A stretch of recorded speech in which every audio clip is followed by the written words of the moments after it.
I'm Farrell, and today, for those who are stuck in quarantine bored and just want to try something new, here's my recipe on an oatmeal cookie, and I hope you enjoy it.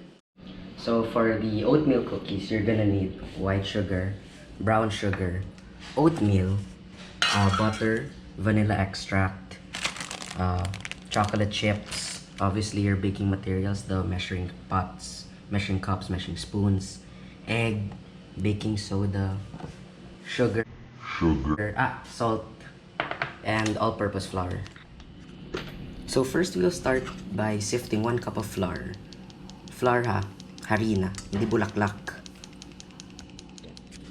Then, using the back of a knife, level the flour and place it in a bowl.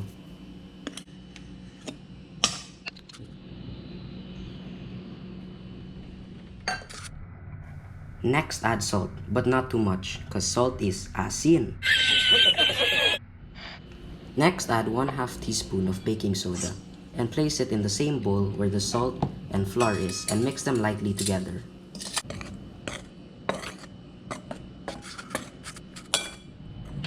Add 1/4 cup of white sugar and 1/2 cup of brown sugar and mix them together para Unity.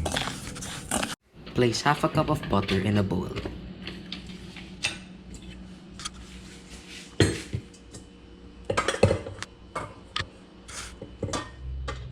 Set the KitchenAid to 2nd or 4th power to mix the butter, followed by adding your mixed sugar slowly.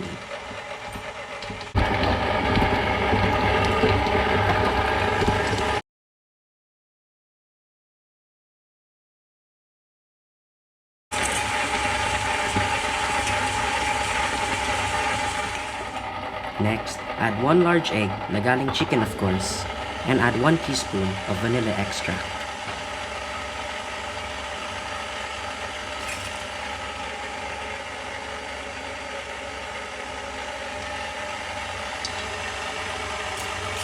Then, lower the power while adding your mixture of flour, salt, and baking soda so as not to let it go everywhere. Then, add your oatmeal and chocolate chips, which varies on how much you want. Usually, it would be a cup of oatmeal and 1/2 cup of chocolate chips.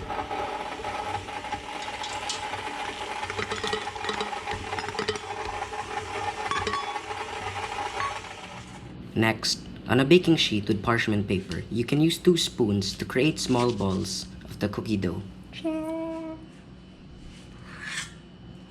Place the cookie in an oven preheated to 350 degrees Fahrenheit and wait for 10 to 12 minutes.